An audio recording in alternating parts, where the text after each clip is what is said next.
All right, we're going 2 for 1 today. God help us.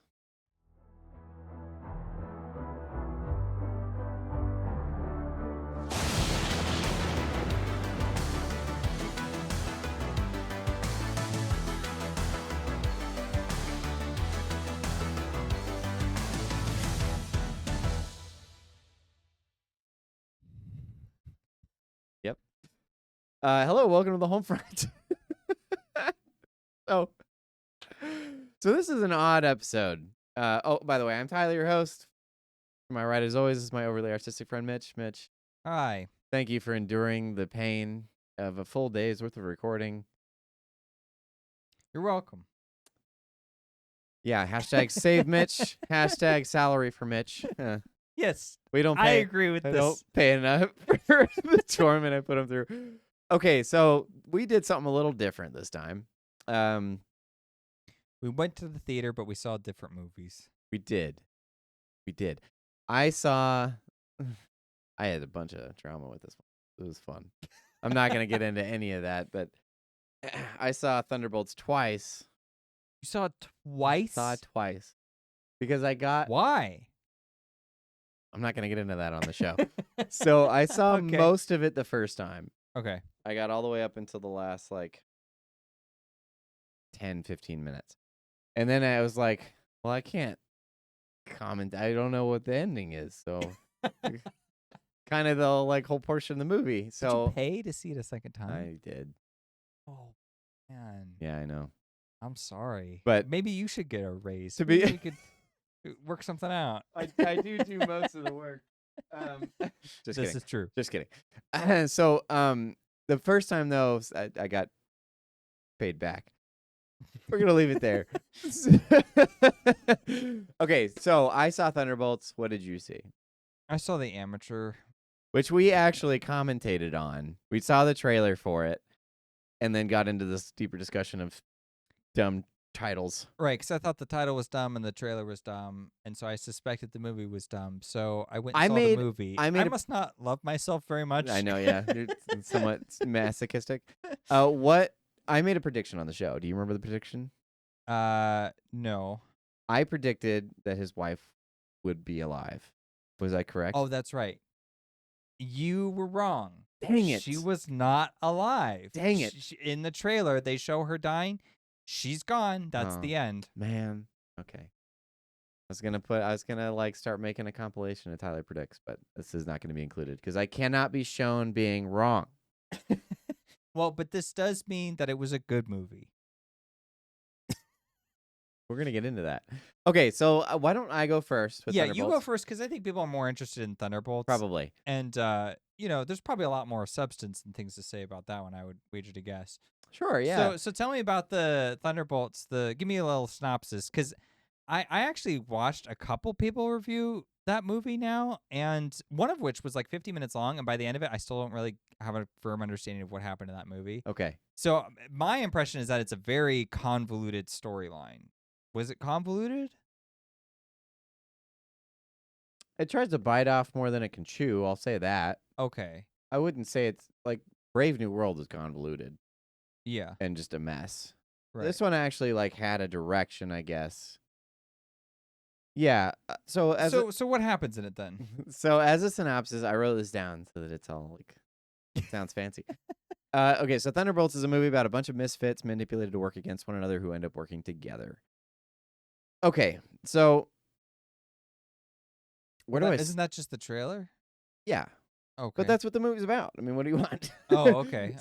So these are, and I have not seen every Marvel property. I tried to keep up, and eventually I was just like, okay, I'm getting off the train. So it has a bunch of characters that I did not see an introduction for. Okay. Obviously, it's got Bucky. It's also got David Harbour as what's his name? Red Guardian. Red Guardian. And then it has other characters like Ghost, who I am not familiar with at all. And then obviously Florence Pugh's character, who is in the Black Widow film, which I also didn't see. So this is kind of extended past. But the ones that I did know were the Captain America, John Walker, who he was in the Captain America Winter Soldier show, and then obviously Bucky Barnes is in it, and everybody knows Bucky Barnes.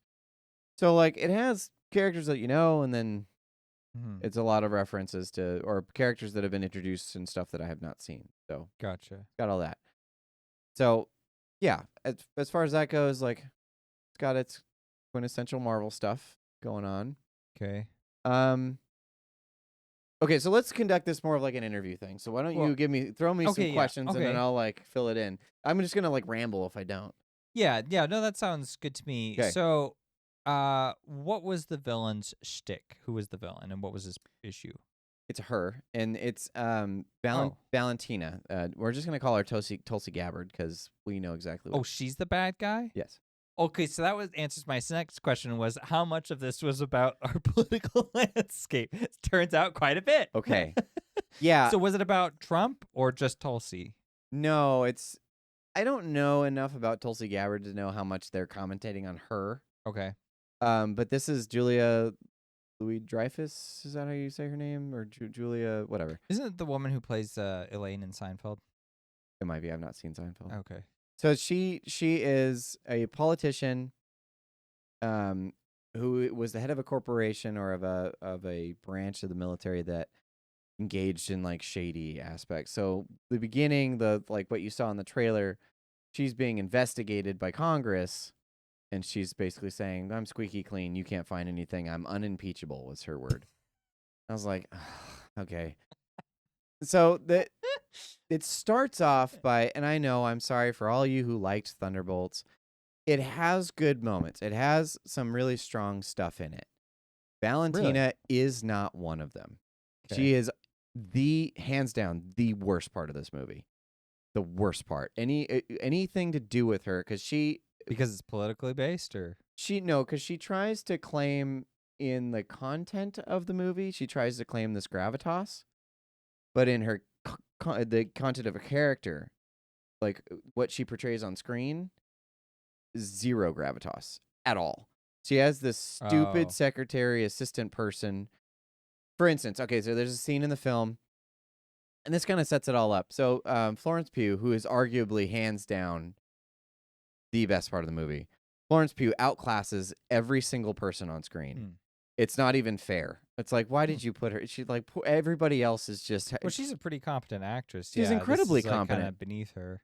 Yeah, it was strange. Like she does a great job of just putting the movie on her shoulders and walking. I was like, man, even David Harbour was struggling to keep up. Like Florence Pugh just nailed it. So it's her character. She's kind of a bored Black Widow agent, wants to get out of the life. So one of the things that like sets the ball rolling is that she makes a phone call to Valentina, to Tulsi Gabbard, and says, "I want out of this life and I want a more public role," which is kind of what Bucky's doing. He is now a congressman and he's trying to involve himself. And the film kind of takes this route of he is an incompetent congressman because he doesn't quite know how to do that. He's like a soldier, so he's having a hard time adjusting. But he's also someone who has a change of character. So one of the things that he does is he tries to connect with Valentina's assistant in order to get on the inside because he knows that Valentina's shady. She's smelly, but he doesn't know how. Okay. So one of the conversations that Tulsi Gabbard and her assistant both have in the beginning is Tulsi Gabbard sets up to where Florence Pugh and all these other super soldiers that have been a part of this organization that's getting investigated that she was a part of, she pits them all against each other at a site where she's going to explode it and basically get rid of all of her evidence of wrongdoing. Okay. So anything shady that happened that would affect her political career, she tries to get rid of all at once. All right. So they're at this party. The assistant comes up and she's like, all the guests have arrived. Do you want me to give them their housewarming gift?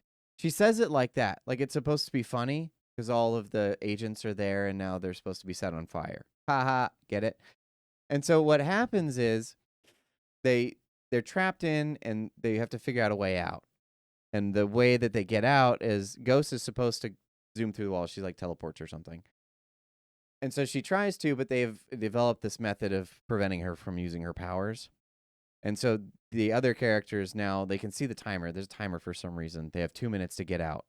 Why would you set a timer when you're trying to kill a bunch of super soldiers? You just explode it. Like, just hit a button and it blows up. Why would you give them 2 minutes to get out?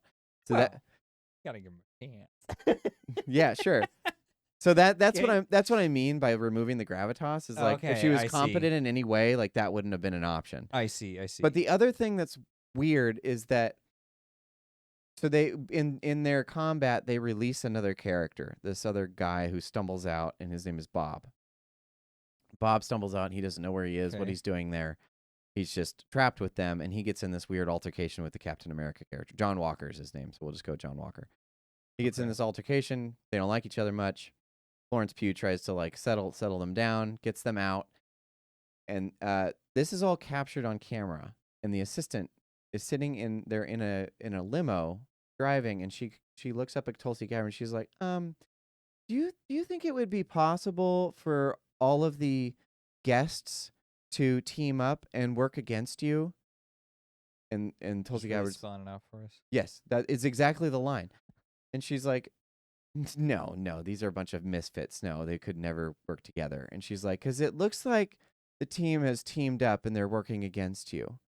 And she hands over the footage. Like, this Okay. is how stupid the lines in this movie are. And so I'm just sitting there, like, trying not to roll my eyes out of my head. Because I'm like, why are you not taking this seriously? You now have a group of super soldiers that know that you tried to kill them and are probably going to come after you now. It's like, to Yeah. me, it would be like you're setting up contingencies now. Like, Right. oh, we failed on that one. Activate plan B or whatever. Like, Sure. give me something where you are Take some thinking ahead. initiative Yeah, and exactly. so make yourself a competent But villain. they make her just so incompetent and idiotic looking that I just could never take her seriously on screen. But the thing is, the limo that they're in is being driven by the Red Guardian because he's started this business. He's now a limo driver, and he's like this private contractor. So they just happen to say it in front of him. So he hears about it, and to like give this comedic performance, he drives out to where they're going to that base so that he could warn his daughter, because his daughter is Florence Pugh, that Valentina's trying to kill them all. Oh, okay. Because he's a Russian, so the Black Widow program was in Russia apparently. So he had two daughters. It was Okay. Black Widow and Florence Pugh's character. They didn't feel like father-daughter in the trailer at all, so okay. So the way that they introduce him is that they've already escaped. So what happens is they get out of the thing with all these comedic moments and action and stuff. Bob is revealed to be the super soldier, obviously. Isn't he the guy who's dark and like he sends people into He becomes that. Okay. So at first he's just a regular guy who's kind of insecure and off kilter. A couple of his lines are, it would be better if I just stayed down here and died anyway. So he's kind of Okay. like got this real dark, introspective nature. Mm-hmm. And basically when he's saved, Florence Pugh and him have a couple of good moments together. And so they almost get trapped by the guards because Tulsi Gabbard shows up with this army basically to take care of them. They're like, well, they escaped, so we're going to try and shoot them as they come out. They almost make it out. They get stopped at a guard point. So Bob jumps out the back and tries to create a diversion in order for them to escape. So he takes on this like sacrificial hero nature. Okay. He gets shot, gets back up, and then shoots into the sky and he flies away. But then he comes crashing back down into Earth. And so like he doesn't know that he has these abilities, so he's kind of coming into him. So all of this happens. They escape. And then Red Guardian just out of nowhere comes flying through the desert. I don't know how he knew where they were, but he comes flying through the desert in his limo and he's yelling, "Valentina's trying to kill you!" And Florence Pugh is like, "Oh, he's no one. It's nothing." So it's like this stupid trying to be comedic type thing. Now all this leads up into the best moment of the movie. Okay. And that is the reintroduction of Bucky Barnes as the Winter Soldier. So they're in the limo. They're escaping. These soldiers start chasing them down in these Humvees. Mm-hmm. They're not sure how to deal with it because they're just in a limo. So Bucky Barnes comes in on a bike, and he's got the shades, he's got the leather jacket, and they straight up pull it out of Terminator. So he blows up one of the things, one of the Humvees. He comes up, and he like comes out of the flames like on the bike. Kind of, yes. He comes out of the Heck smoke. Yeah. So he comes up right next to one of the Humvees. Always the guy, a winner. Exactly. The guy rolls down his window. He sucks out his shotgun. He grabs the shotgun, spins it, racks it, and he shoots. So he shoots the tow cable in the front, the winch, and it drops the line and starts dragging it. He stops the bike, grabs the winch with his metal arms, slams it down on the ground, and it totally flips the Humvee. So it's like you can clearly tell that they're having a lot of fun with Bucky coming back. Okay. So all the guys in the limo are all excited. They're like, Bucky's here. He's saving us. And then Bucky turns with his classic. You remember this machine he used in the Winter Soldier movie? He's got that gun that shoots the discs out and it blows up.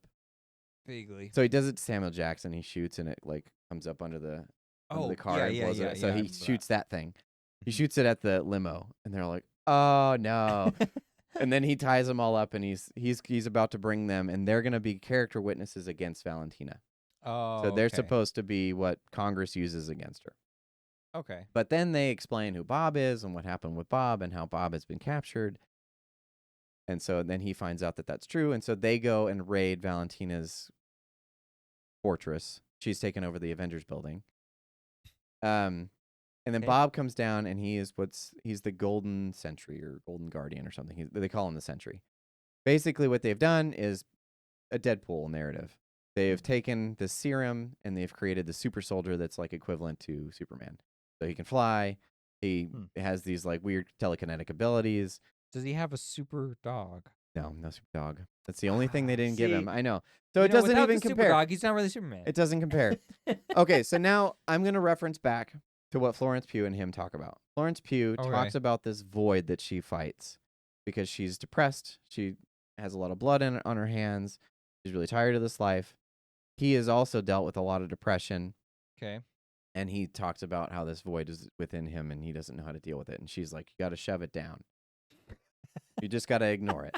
And that's like one of the funny parts of the film. Okay. But then later, he becomes this like godlike character.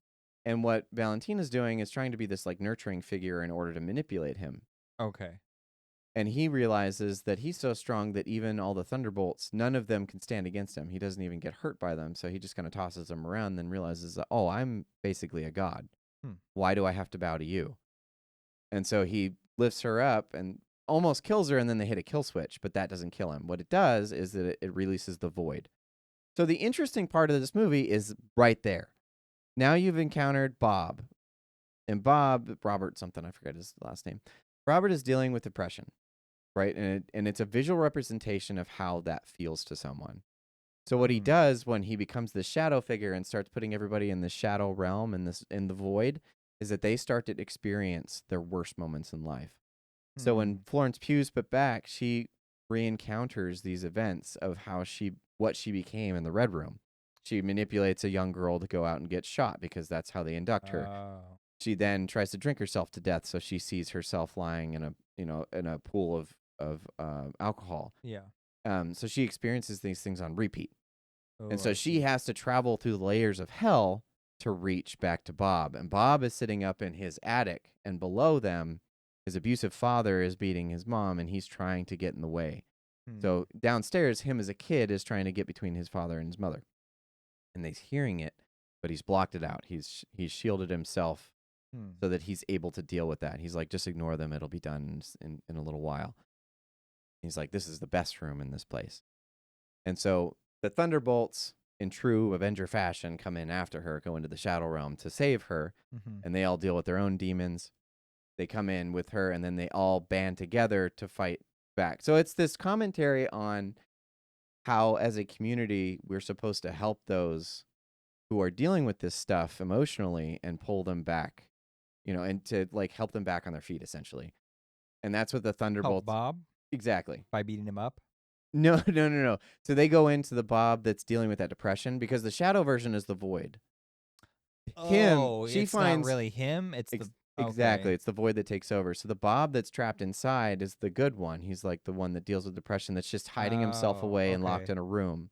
So she goes in after him, and then the rest of them come in after her. And the fun, the like most emotional part of the film is when he finds the void in the worst room of that place, and he starts beating up on him. And as he's beating him up, he's becoming the void. And so what Florence Pugh does is she comes in and just wraps him in a hug, and then the other Thunderbolts come in and wrap her. And so they all kind of like, I don't know, together they're able to fight back against the darkness or whatever. A hug? Yeah, so she comes and embraces him while he's beating up on the void. This is the best part? The best part of it is the message behind it. It's okay. Yeah. Thank you. Yeah. It's the fact that like he's dealing with his depression by descending further into darkness.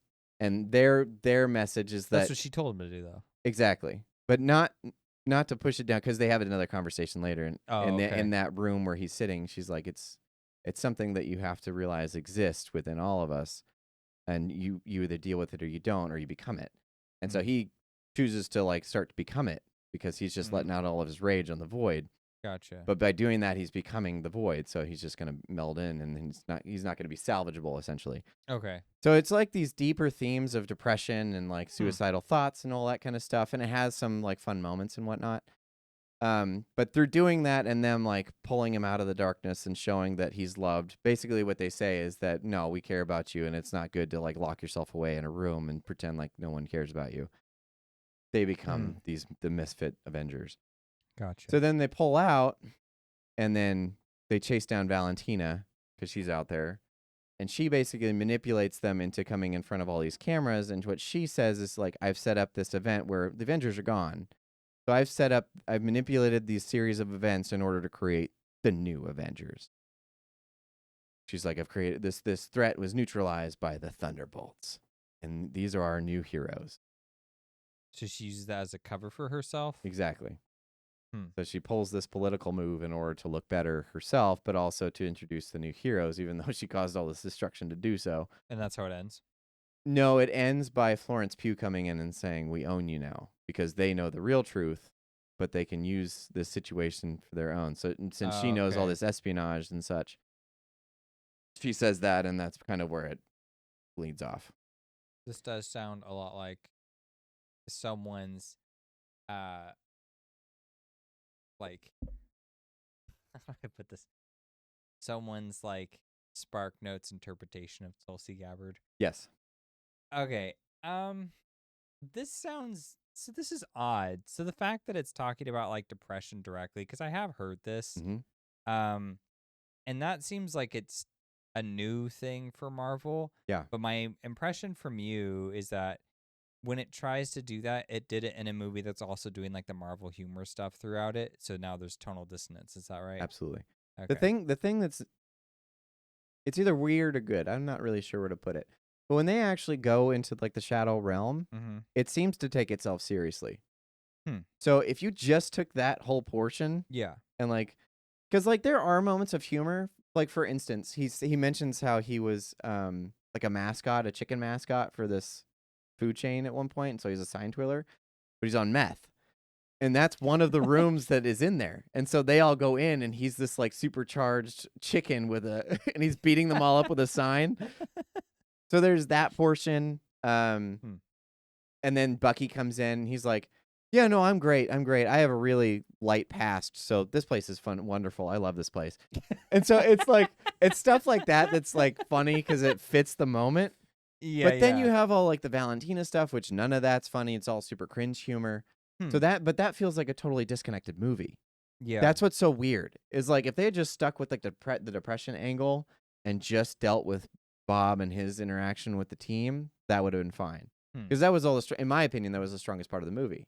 Yeah, it's like this thing where because it's almost like they think to themselves, well, people see Marvel movies, they know how to interpret a Marvel movie. Sure. So we'll just give them those jokes anyways, whether it's cringe or not, just because they know how to comprehend it. And then we can do the rest of our movie along the way. Right. But yeah, it's like for some of us, like we feel like that was just like had its place in its time.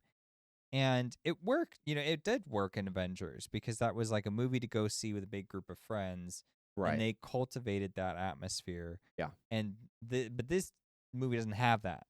None of these new Marvel movies have that. Sure. So it's like you got to let it go, and you got to let Marvel just evolve and try something just with a little bit more new. Like I like the idea of them bringing in the depression, not because I really anticipate them handling that well at all. Sure. Maybe they did in the movie, but I just wouldn't be better than confident I thought they would have. I will give them that. Okay.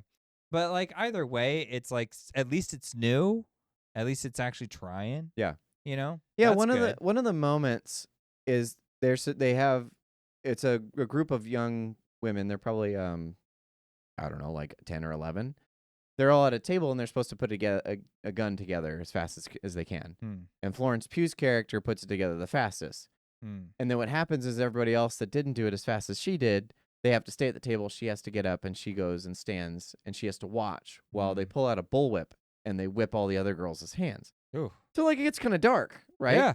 It's like, oh, I would think so. that's a lot. But what Florence Pugh does is because this is the childhood she had, she runs up to the younger version of herself and plugs her ears and stands in front of her.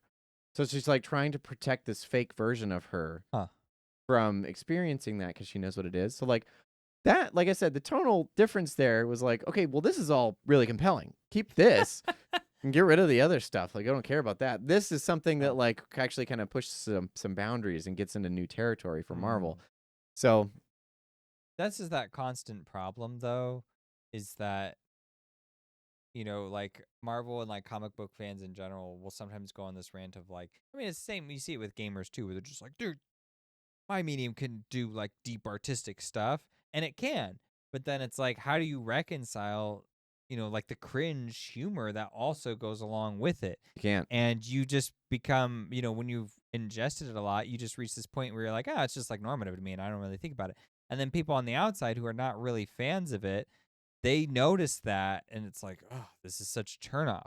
So you want me to go and get this deeper stuff, Right? Because it's the same with like the games too. It's like imagine trying to get someone to acclimate to BioShock. Like that game, I mean, I barely got through it because that game just drives me nuts because there's so much narrative dissonance when it starts. It's the big flaw with it. Okay. Is you're just like, why on earth is this character doing this? I mean, I must be playing some kind of maniac. And then you find out later on I'm playing some kind of maniac. You kind of are. But like you just have to like give it so much slack for so long, and that's just a big ask. So, you know, most people are just going to go through that and be like, I'm just gunning people down left and right and like electrocuting people and stuff, and they're like all crazy anyways. I'm just like running around an insane asylum. Like, this is wacky. Like, why would I ever attribute anything artistic about this? And it's like, those are things that as players you start to take for granted. The thing with BioShock is it does deliver on that because, and it does a good job of making sure that like, yes, we made it this violent on purpose. There is a good reason behind it. But in a lot of cases, it's just like, I'd imagine for someone who's not well acquainted with it, like I'm becoming that person now because I don't play games as much anymore. And so I'm just like, all right, this is just narrative dissonance to me. But it doesn't make any sense, you know, and I need to get that satisfaction. So I guess like this seems like it was better than Brave New World because at least it tried. Is that right? Oh, absolutely. Oh, yeah, okay. no, I'd watch this any day over Brave New World. No, because the strong element, like, I'm probably in that camp because I was just, you know, I have this show, and so to me, like, some of these things I watch out of necessity because I'm like, well, this is kind of the current thing, and I think it's important to be able to commentate on the artistic merit of a current thing. I'm not saying I'm like the arbiter of it, but I do have something to say. Yeah. And I'd like to think that my opinion is worth something. So I'd like to go out and see what it is that's resonating with people because people really like this movie. There's pretty positive reception. Yeah. And in my opinion, it's like, yes, I can see why. It just, there is a better movie here. And they didn't do it again. Or at least they did half of it. It's like, well, why didn't we get the other half? It just they in their mind they're like, well, we don't get this movie without the Tulsi Gabbard character. And in my opinion, it's like I can see where they connected, but she's so unimportant that we could probably just remove her and put in someone with more gravitas and be fine. Yeah. Like I'd have preferred if it was the Harrison Ford president character or something. Maybe it's just like, yeah, exactly. If it's just a Thunderbolt, I didn't think of that. If it's just a leftover of his mistakes or something. Wait a minute, what were they called again? The Thunderbolts? And Thunderbolt Ross. Huh. Weird. Wait a minute. The thing about it is, it gives a narrative reason why they call themselves the Thunderbolts. Oh. And that is Florence Pugh sees a picture of herself as a child in her father's house, and they play for the team. It's like a soccer team, soccer team. And the soccer team's name is Thunderbolts. And so she mentions that story, and then later on, someone just adopts that as the title of their group. Gotcha. So they have a lot of like good family. Like the best scene probably, or I would say second best scene probably, is when David Harbour, the Red Guardian, comes up to Florence Pugh, and basically because he's like this has-been, he's really frustrated that he's no longer the like beacon, this hero of his country anymore, I see. because they have that talk as well. He's kind of like what Hopper is in Stranger Things. He's just living kind of this downbeat life, and he's just drinking and smoking, and he's like sitting in his underwear eating a bottle of popcorn. And when she comes and knocks the door, he thinks it's DoorDash. He's like, "I told you to leave it at the door." Like, so he's all mad that she keeps knocking, but then she comes in, and what he's watching is like old videos of himself, of like Russia in its golden age, and he's standing up there on the stage, and so he's center screen of like this hero of their whatever it is. I'm assuming it's probably anyway, whatever. So when that happens, he explains that, yeah, I was my happiest when I was serving my country and I was a hero, and now I'm nothing. I drive limos for a living, and I sit in this dumpy old apartment and kind of just waste away. But then when they finally have the like real conversation, because Scarlett Johansson dies in the Avengers films, which you saw. Oh yes. And so Florence Pugh comes up and she's like, "Yeah, I lost my sister. I'm really unhappy with life. I'm dealing with all this stuff. Like, I have this past that like is part of all of us. I wanted my father." And he's like, "Well, I didn't know how to be that, and I figured you didn't want me, so I just went away to get out of your life." And so they have this like back and forth, and I was like, okay, that was another strong emotional moment that like, so it has a couple of these shining moments that Brave New World had none of. So like, and there's enough of a heart there to like help it kind of cross the finish line, but it does limp in my opinion. So this seems like it was actually fairly decent. I mean, you have to put up with the Marvel stuff, but assuming you can do that, it seems like it was all right. Again, if they took all of Valentina Tulsi Gabbard's portions out of the film, I would have been happier. But yeah, I mean, it seems like, and it also like I don't know how long the good portions were either, and like if you just it's about the last third of the film. Last third that it really nails down. So it ends strong. Yeah, that's always good. Yeah, which I would argue is the strongest part of the film. So, yeah, my movie ended strong-ish. Okay, so let's jump into this. All right, so I saw Thunderbolts. You saw Amateur. Yeah, Amateur. Well, it's the Amateur. The Amateur. Sorry. So we watched this trailer, and I had a couple of comments. Obviously, I've already asked if my prediction was correct. It was not, unfortunately. Yeah. Sorry. But we had a prediction that it wasn't going to be a very good movie. Title was stupid. How right were we on those? Those were both spot on. All right, perfect. Okay, we got something right. All right, what's the genre? Oh, that's a great question. It's like a nerdy Jason Bourne, right? It's like a slower. Yeah, it's like a Jason Bourne movie. No action. It's kind of like Jason Bourne, a little bit. If the main character was a squirmy, nerdy, pathetic kind of character who didn't fight. But okay. Then yeah, I could see that a little bit. Well, but he has to. Jason Bourne has to be out for revenge. This is a revenge story. Yes. So he wants revenge, kind of like in those old movies. It reminded me kind of like an older movie where a character wants revenge, and then they go and they kind of get revenge, and then the movie ends in a way that's sort of like, see, it's all nice in the end, and then it stopped. And that's what I remember. Okay. I didn't get anything else out of that movie. Okay, so well, let me ask this then. What makes it stand out? That's a great question too. I promise I did see this movie. I'm apparently a horrible interviewer. Like, I am terrible at this. It's not you. I'm just really bad at answering your questions because they're really good questions, and this movie is not. I like the cinematography. Okay. And in fact, I saw a comment that someone had said about the movie, and they said it was too dark. I couldn't see what was going on. And I disagree. I could see everything that was happening. It wasn't too dark for me. I saw it in the theater, and I thought it looked nice.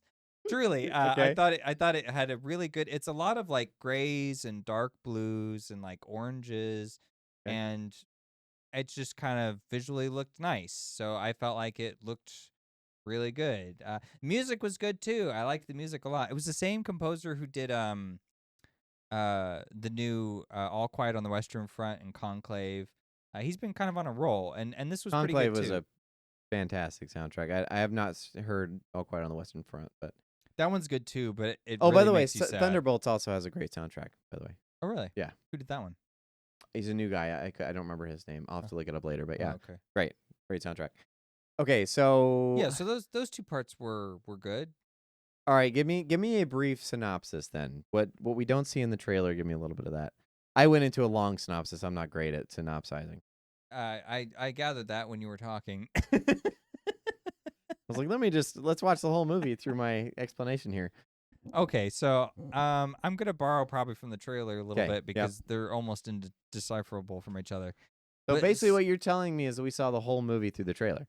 No, not quite. Okay, There's a few okay, things. okay. So, this guy's in love with his wife. He's like, so he works with like the CIA or something like that, and he Okay. does like, I don't know if it's like surveillance or what exactly, but he does like kind of spy level stuff. But he's just like, computer analyst or whatever. Okay. And then his wife goes on a trip to London for Favorite some rocket ship. reason. Uh-huh. And then there's like some terrorists or like these people. I mean, they're not terrorists.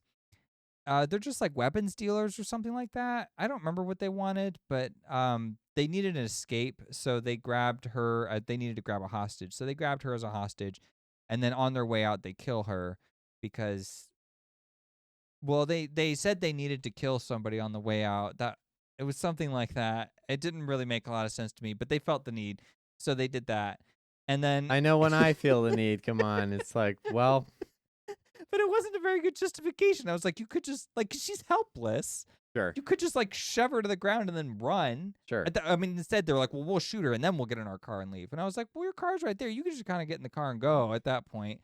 Anyways, Yeah, what's she gonna do about it? yeah, I'm like, is she like some kind of top secret person? Like, no, she's scared out of her mind. Just leave her alone. So, anyways, so they kill her and then they leave. And then, the main guy, he's like, oh, I'm super distraught, as he should be. And so he tells his bosses that he's like, what are we gonna do? And they're like, we're gonna look into this or whatever. So the next day he comes back and they're like, well, and then he actually presents information, like he does some research and he Okay. like looks into who these people are and he's like, here's who they are, and we should hunt them down. And they're kind of giving them this like, because they know. And then at some point he's like, wait a minute, you guys know about them? And they're like, yeah, we're gonna take care of it, don't worry about it. And he's just like, no, I want something done about this now. And they're like, just don't worry about it, you should take some time off work to go grieve or whatever. So I'll take some time off to go hunt down some bastards. kind of, he gets first, before that he had gotten this like hard drive with some files on it, and he kind of was poking around and he was like, well, this seems kind of risky, I don't know if I should be, this seems above my pay grade. So I forget who, someone sends it to him or something like that. And then the next day he goes back and looks at it again, and then he finds his boss is implicated in it. And he's like, oh, well, this guy is a guy who should really be going to jail right now. So he comes back into that office, he storms in there, and he's like, I know what you did, and I'm going to use it against you if you don't help me out. Why do they always do this? Why would you go confront the guy that you know is dangerous? I don't know, but he's got a plan. He's like, well, look, he's like, I want to hunt down these people, and you're going to help me do that because I want to kill them myself. And they're like laughing at him this whole time. Yeah. And he's like, well, I have the proof. Here's the files right here. And then they look at it, and they're still laughing about him, but you can tell that they've kind of recognized, like, oh, shoot, he does know. And he's like, and if you try to do anything to me, if I die, then within 6 hours, like everything you've said will be released out to the public or whatever. And I've set this all up, so I can't be, I'm impervious. So like, what do you want? Play your. And then he's like, well, I want CIA training. That's what I want. And first start. And they're like, all right, fine. And then he leaves, and he's like, you want to do this? And his teammate and partner in crime is like, let's just humor him. Like, maybe he's bluffing, maybe he's not, but let's not take that risk. So they humor him, and he goes and gets CIA training from Morpheus from the Matrix. And he's really bad at it. And at the end of that training, they tell him, Morpheus, they're like, okay, Morpheus, why don't you go kill that guy for us? And he's like, well, I guess I got to do that now. So he goes over to kill him, but then he's not there, and he's left. Oh, my gosh.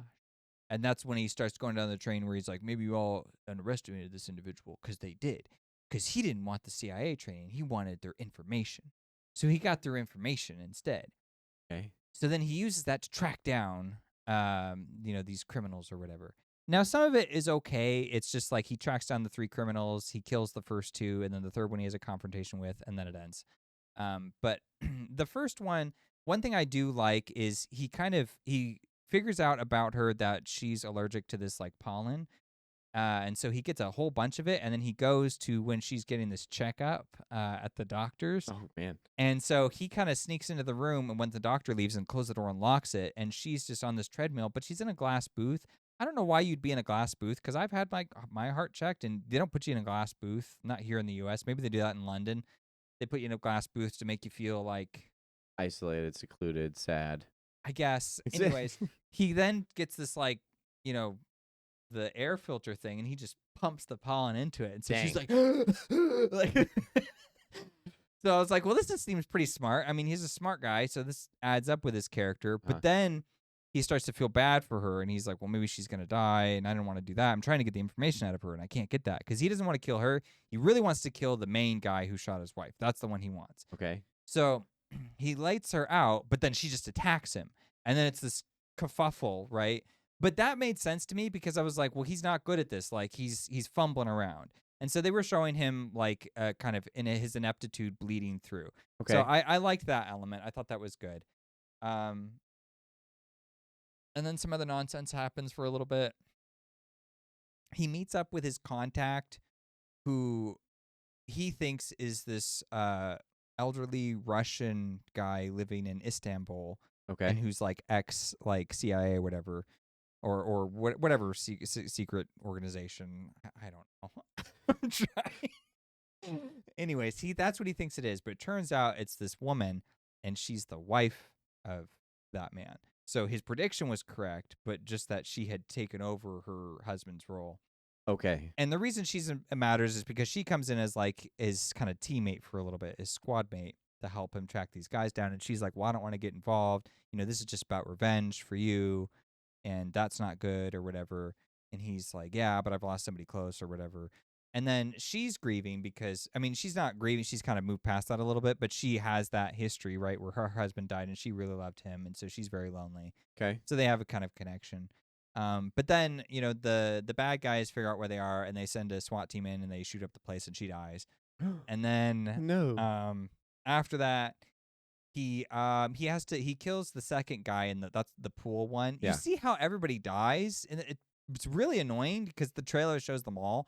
Anyways, he except for the one with the flowers, which is the first one. So then you're going through half the movie knowing everything that's going to happen. Anyways, he kills the pool guy, and then on the way out, Morpheus shows up, and he's supposed to get him. But at the same time, the bad guy CIA guys, they sent their man in as well to take out Morpheus if Morpheus can't. Tying up loose ends. So the two, tying up loose. So the two, they do a fight because we could get a fight without having to use our main lead. Okay. So they get a fight a little bit, and then the Morpheus character gets shot in this exchange, and he's like, and then you are the. Oh wait. Nope.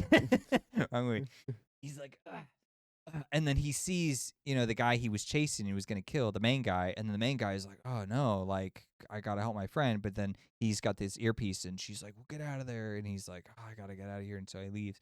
And then Morpheus is like, and then he dies. And you're going, oh, and I thought to myself, well, that's interesting. I didn't think he would die, but he did. And then the movie continues. Wow. And then he kills. How neat is that? So I had it wrong. There were actually 4, because then he kills the guy with the car. He's like, well, if you start running now, maybe you can get away in time. And then he doesn't. So he gets that guy. And then he gets to the final dude, who's this Russian guy. And what he does is infiltrate his boat. He just kind of hangs around, and then they catch him, and they knock him out, and they bring him on board the boat.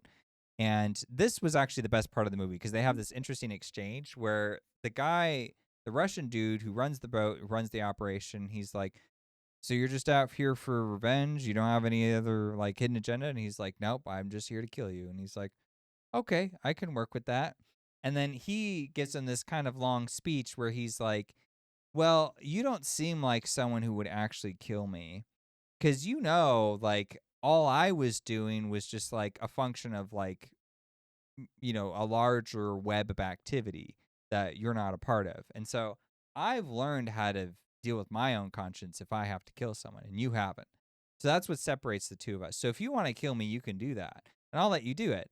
But I know that you won't, because if you did, then you would then separate yourself from what little identity you have left, basically. He said some other things in there that were pretty interesting, but I've since forgotten, so I guess they weren't that interesting. Sure. Anyway, so he gives him a gun, and he's just like, "Go ahead, go and shoot me." And it's like, I was like, "Oh, this is interesting," and he can't do it because he's not that kind of man. So, But he killed the other two. well, the first one, the pollen lady, she dies by accident, kind of, because she goes running out of the building and gets hit by a car. Okay. But the pool guy, he does. The pool guy, he straight up murdered that dude. And then the explosion one. Yeah, that's in the movie. he talks about, the Russian guy talks about how, like, he's like, it's different when you're like right in front of someone and you're looking into their eyes. So it's just a difference of like eye to eye. Yeah. I'm gonna shoot you from here instead of. Okay. Yeah, because he's been giving He himself still killed somebody. Well, yeah, but he gives them these justifications where he's like, if you start swimming now, maybe you'll make it. And so it's like, I didn't kill you, you just didn't swim fast enough. And the other guy is like, if you jump, maybe you'll make it. So like, I gave you a chance, you just So he's playing. sucked. He's playing the saw. You like to play a game? Yeah, he's trying to absolve himself of these murders, but he's murdering people. Yeah, it's like that's a very fine line, but okay, sure. But then the Russian guy, he can't do it. And then the Russian guy, and he's like, but he almost does, and he gets the Russian guy to flinch, and he's like, that's what I was here for, so that I could make you feel what she felt. And then No, she didn't feel it. She's dead. So a little different. he wanted him to feel the fear or something like that.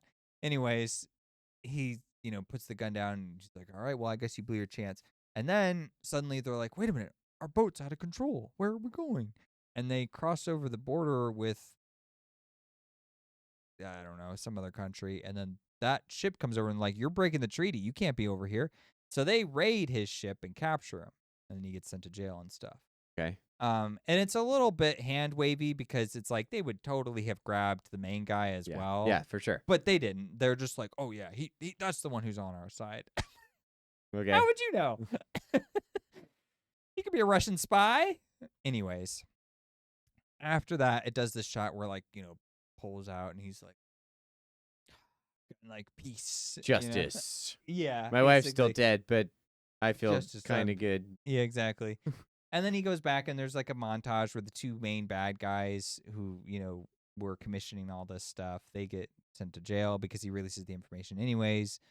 And then he goes home, and he has like some sentimental moment where like his wife bought him like a plane, like an old plane, from World War I or something, and then he like flies that plane, and then that's it. That's the end. Okay. At least they didn't set it up for a sequel or something. Thank God. I was expecting you to say something like that, but okay. No. We were spared that. But there is some interesting or like questionable things about it. So for like example, earlier in the movie, there's the guy from Walking Dead who plays like the cop partner. He's in like everything now. John Bernthal? Yeah, that guy, the Punisher dude. Yeah. He's in it, and he shows up, and they have this conversation that's just so forced, where he's like, hey, man, how's it going? And he's like, oh, it's just another day at the office. He's like, yeah, thanks. Well, hey, listen, I was wondering if you could help me with something. And it's like, oh, what do you need help with? Oh, I don't want to bother you at lunch. I'll catch you after. All right, sounds good. Then they leave, and then you're thinking, okay, well, there's really something deeper going on behind that. So then he sits down to lunch. He has a conversation, but it's with other people. And other people are like, well, why? How do you know that guy so much? And he's like, oh, I saved his life. Like, oh, he must be really good at his job. He saved that guy's life, so he owes him. And then all the way, you don't see that character again until the end of the movie with the whole Russian thing where he's trying to get on the boat. And the Russian guy, or the John Bernthal. Bernthal finds him. He's like, hey, man, I didn't think I'd see you here. And then he's like, look, I know what you're doing, but like, I'm not going to get in your way. Maybe I can help you, though. Maybe I can help you before this gets out of hand and, you get in trouble. No, I'm going to get my revenge.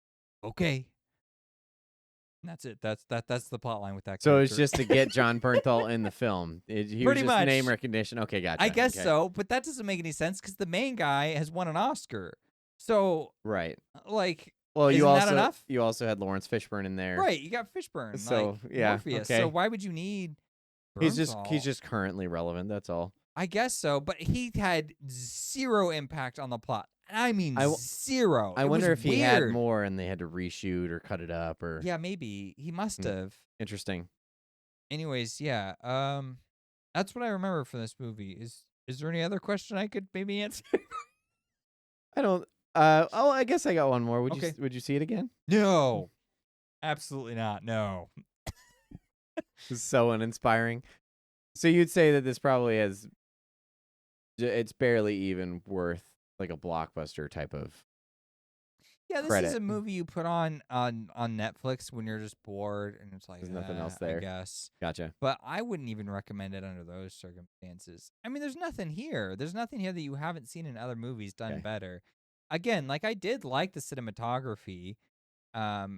I guess you could watch it without the audio, but the music was good too. So you could watch it that way. Take out the dialogue. Like, how many options do you have to watch this film? Oh, I will say this about it: the movie does this thing where it's just like it's a interesting thing to do, but it's not working. Like basically, there's all these scenes where his wife interacts with him, but obviously she's dead, right? So it's just in his mind. Okay. So it's That's like not been done ever.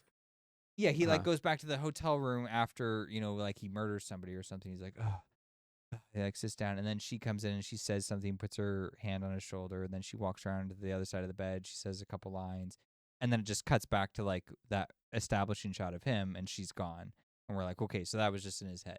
And it does that a lot. And like it does it fine, but it's also like, look, these are just like fill-in characters. They're not real people. Gotcha. So it just doesn't really have any impact, and it's just we're indulging this guy's fantasy to just get his revenge and then call it a day. All I kept thinking you should just watch Batman Begins because that's a far better film about the concept of revenge. You know what I mean? And like comparing like justice versus revenge. And this movie was like, well, we're trying to do that, but we don't have the rights to Batman.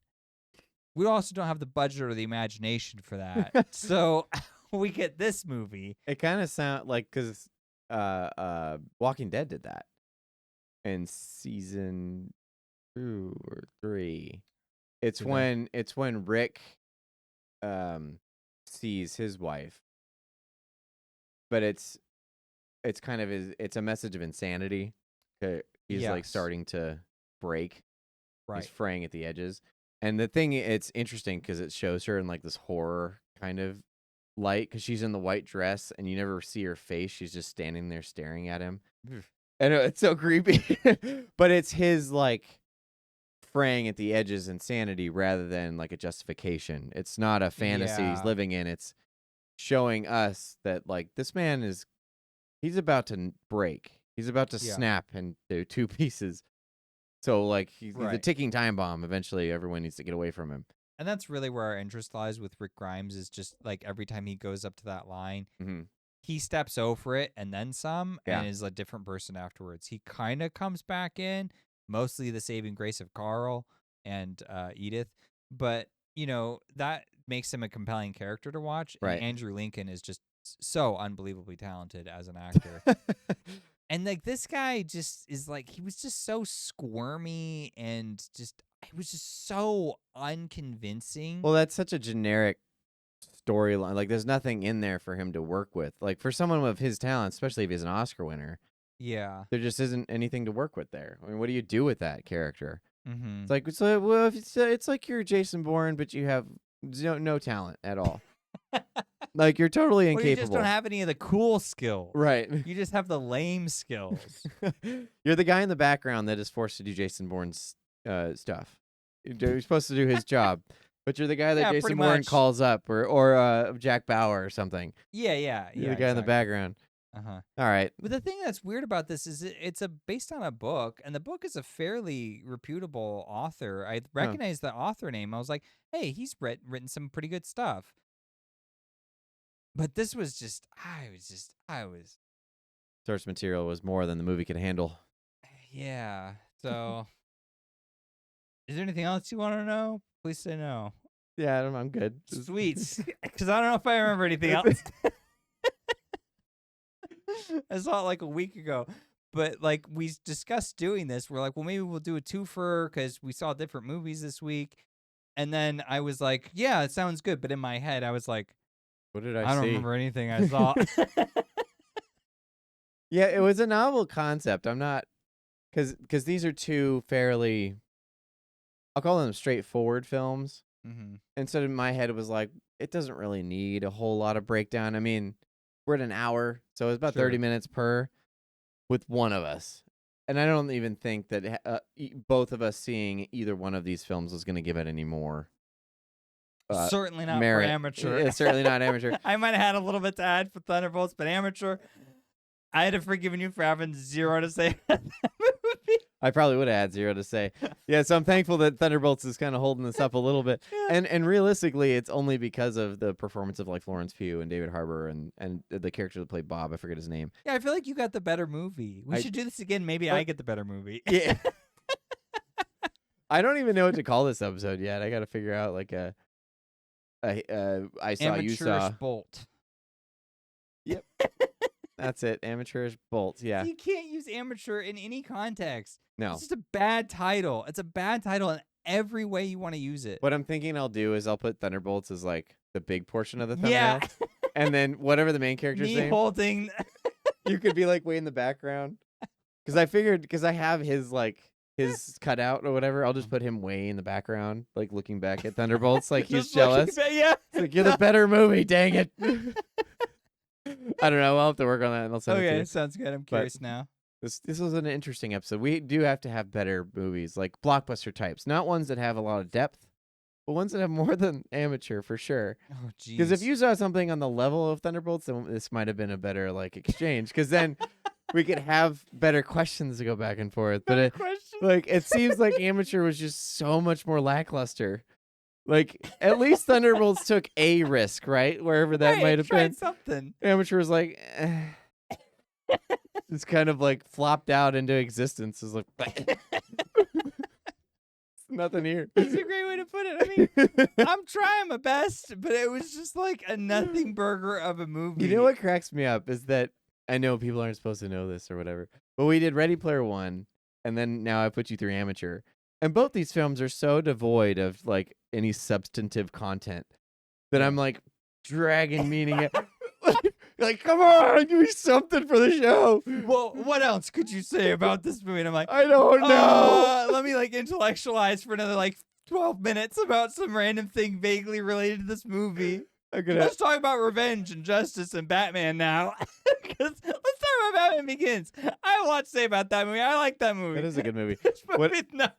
What you guys don't know is that I've got him connected to a car battery, and every time he doesn't give me everything I want, I just crank him on. I have to mute his mic whenever he starts screaming. I'm like, give me more. I need substance for the show.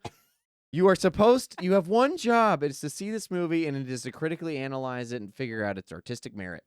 And you failed. But there wasn't any. You are the amateur. This is... What am I supposed to do? You gotta help me, movie. That's what I was thinking when I was watching it. I was like, come on, movie. Like, I'm here. I paid. I'm sitting here. I'm waiting. Just give me something, please. Not today. Not for you, idiot. Just a soulless, flat, generic, try hard. Those would be fun.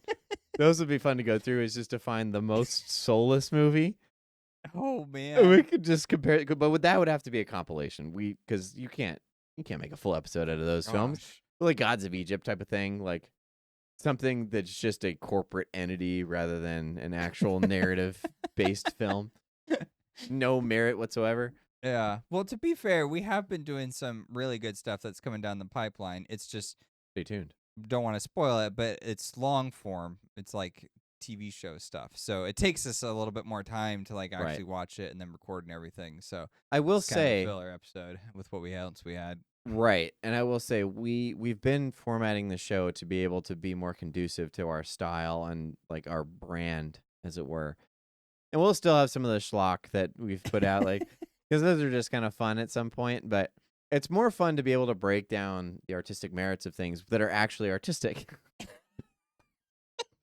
Therein lies the problem. Because you put in all this time and effort. You're like, I paid for a movie ticket. I don't know what I'm going to get till I see it.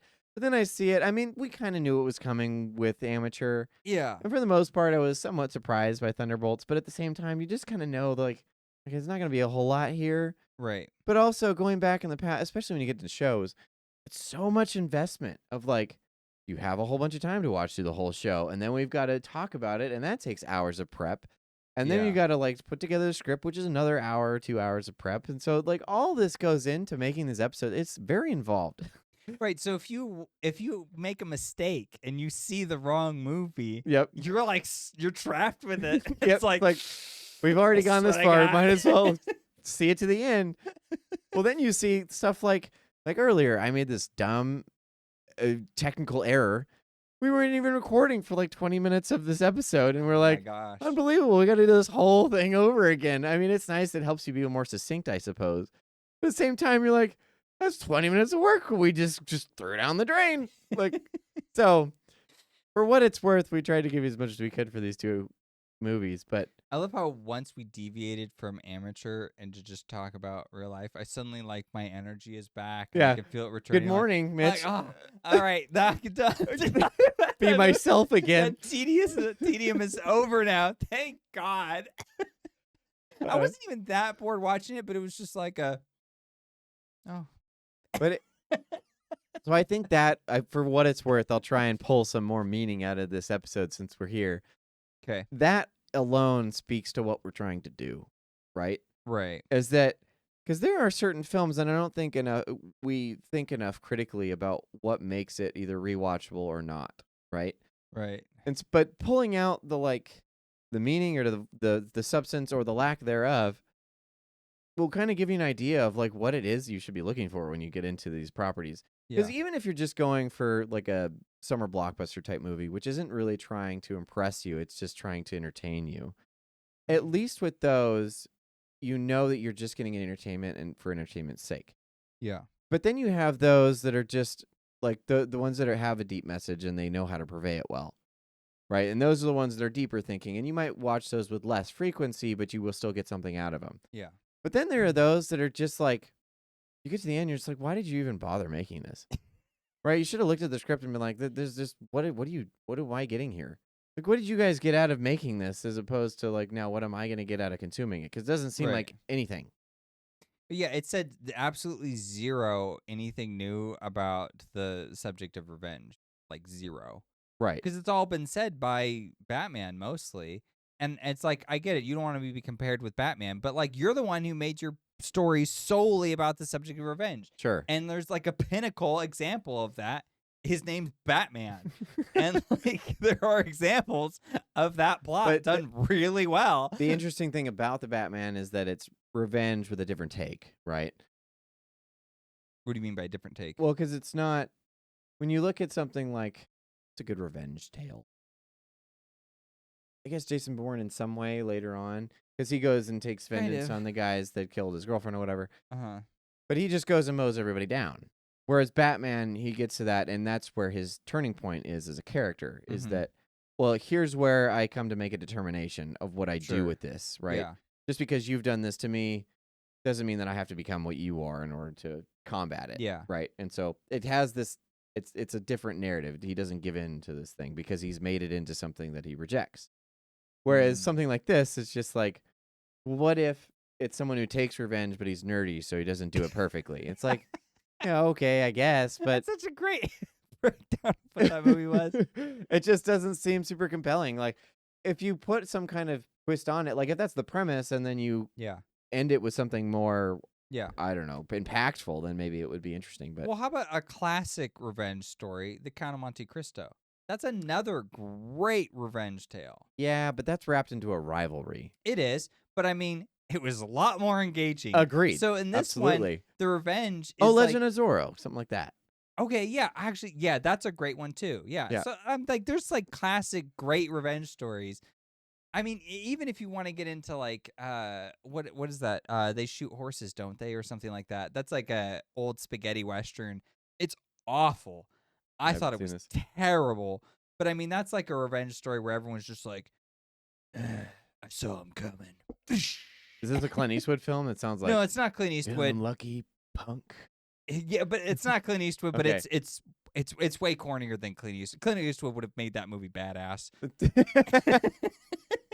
Okay. Yeah, it was just awful. But he's just the same, like, "Ugh, I'm gonna get revenge for they killed my parents," and it's got like crash zooms up to wazoo. I was Oh. doing research on old westerns, and then I was like, everyone's like, "Oh, it was a great one." I was like, "Oh, okay, I'll watch it." And got like halfway through, and I was like, "I can't take it anymore. It's so awful." So I mean, I guess I like The Amateur better than that movie. The low bar, but all right. I guess we'll go with it.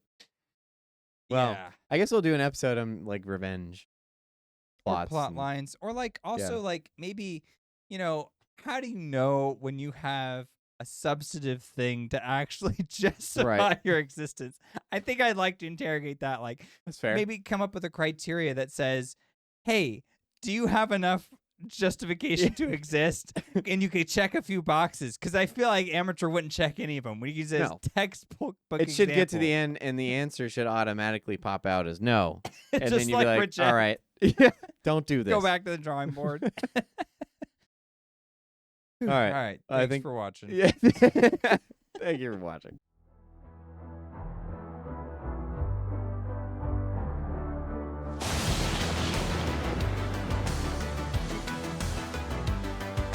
So you made it to the end of the video. If you liked it, please consider subscribing and leave us a comment. We'd love to hear what you thought.